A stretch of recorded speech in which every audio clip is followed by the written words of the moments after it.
आप सबको स्वागत है। आज हम 2 मार्च के ईश्वरीय वरदान की आज यहाँ पे व्याख्या करेंगे। परमपिता परमात्मा कहते हैं हमें कि प्रेम और स्नेह और जो पवित्र हमारी भावनाएं जो होती है ना, प्रेम स्नेह पवित्र भावनाएं वही हैं जो कि परमात्मा को बांध सकती हैं। अगर आपके अंदर प्रेम स्नेह और पवित्र भावनाएं हैं तो परमात्मा आपको याद करेंगे। दुनिया वाले परमात्मा को याद करते हैं, लेकिन परमात्मा आपको याद करे, कितनी बड़ी बात हो जाएगी। तो हमें वहां तक पहुंचना है कि हमारे अंदर को बिल्कुल मन बुद्धि को संस्कारों को स्वच्छ बना देना है। सारी विश्व की आत्माओं के प्रति इस ज्ञान को समझ करके, ड्रामा के ज्ञान को समझ करके, नथिंग न्यू के ज्ञान को समझ करके हमें किसी के प्रति भी कोई घृणा भाव नहीं रखना है, क्योंकि तब जाकर के परमपिता परमात्मा से हमारे प्रेम और साथ साथ अच्छी भावनाओं के जो हमारे सूत्र हैं वो बंधेंगे।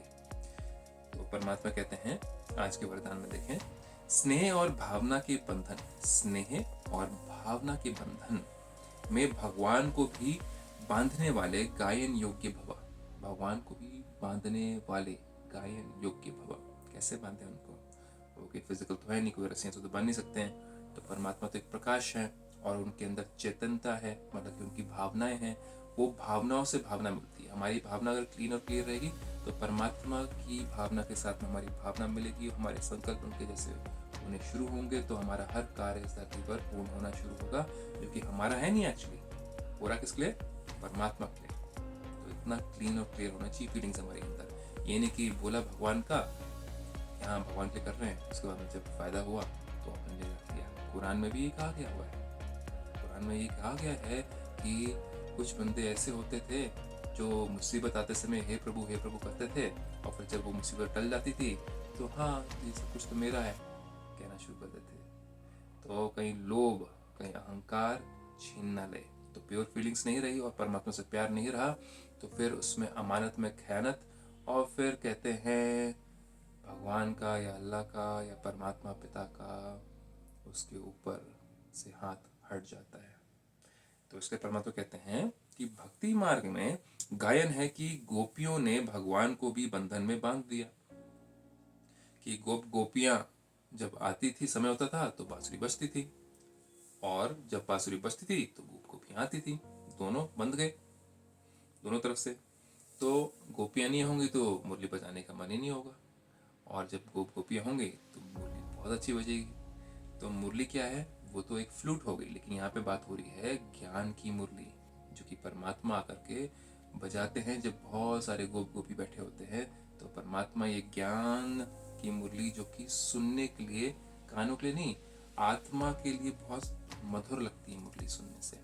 उसको विवेक मिलता है आत्मा को, तो उसको मधुरता महसूस होती है, हल्कापन महसूस होता है ना। तो वो तो 5-10 मिनट की मुरली बजाई, और यहाँ पर क्या है? यहाँ पर हम ज्ञान की मुरली सुनते हैं जिससे कि मन बुद्धि बिल्कुल शीतल हो जाता है। तो परमात्मा कहते हैं आगे, ये है स्नेह और भावना का बंधन जो चरित्र रूप में गाया जाता है। स्नेह और भावना का बंधन किसके साथ? परमात्मा के साथ में, जो चरित्र रूप में गाया जाता है ना?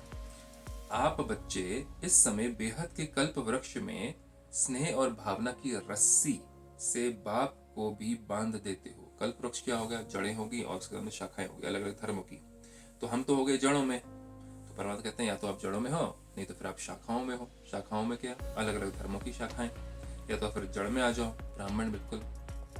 तो जब हम जड़ों में होते हैं तो हम परमात्मा के स्नेह में और परमात्मा के साथ में हमारी भावनाएं जुड़ी होती हैं कि हाँ, हमें फिर से इस कल्प वृक्ष की पुनरावृत्ति करनी है, कि हमें परमात्मा के साथ में मिलकर के इस कलयुग को विनाश कर सत्युग की स्थापना फिर से करनी है।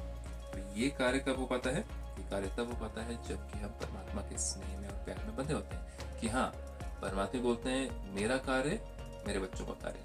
लेकिन अगर बच्चों को प्यार नहीं है परमात्मा से तो बच्चे सोचते हैं हाँ, दुनियावी कार्य में हम थोड़ा अपना देख लें, देखभाल कर लें, फिर अगर समय मिलेगा तो फिर भगवान का कार्य में देख लेंगे, टाइम मिलेगा तो कर लेंगे। तो ये चीज़ें प्रेम और भावना नहीं है। इसलिए परमात्मा कहते हैं स्नेह और भावना की रस्सी से बाप को भी बांध देते हैं, इसका ही गायन भक्ति मार्ग में चलता है। बाप फिर इसके रिटर्न में स्नेह और भावना की दोनों रस्सियों को स्नेह और भावना की दोनों रस्सियों को दिल तखत का आसन दे झूला बना बच्चों को दे देते हैं। मतलब कि हम फिर भगवान के दिल में बैठने लायक, झूले में झूलने लायक बन जाते हैं। फिर जीवन बिल्कुल हल्का महसूस होता है, कोई तंगी महसूस नहीं होती है। हर चीज़ परमात्मा के दिए हुए ज्ञान के अनुसार बुद्धि में विवेक आता है और फिर हर चीज़ हल्की लगनी शुरू होती है। बुराई में भी अच्छाई दिखती है। जो चीज़ डिले हो रही हो, लेट हो रही हो, उसमें भी कुछ भला दिखता है हमें।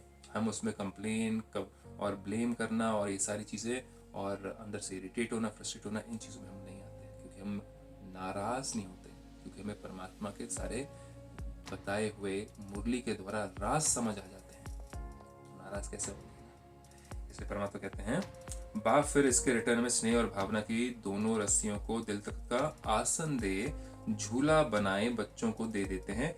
इसी झूले में सदा झूलते रहो। तो ये झूला क्या है? स्नेह और साथ में पवित्र भावनाएं। ये तभी हो पाती है जब हमारा परमात्मा से प्यार हो। दुनिया वालों से तो प्यार हो ही जाता लोगों को, लेकिन परमात्मा से सबसे पहला प्यार हो। कहते ना, पहला प्यार। परमात्मा पहला प्यार बन जाए, फिर बाकी सारी दुनिया भी, जितने भी भाई बहन हैं, उनको हम परमात्मा से लेकर के वो प्यार दे देंगे और फिर सारी चीज़ें ठीक हो जाएंगी ऑटोमेटिकली। ये सब कुछ तभी पॉसिबल है जब आप ब्रह्म कुमारी इसमें आकर के इस विद्या को ग्रहण करते हैं। ओम शांति। इसके साथ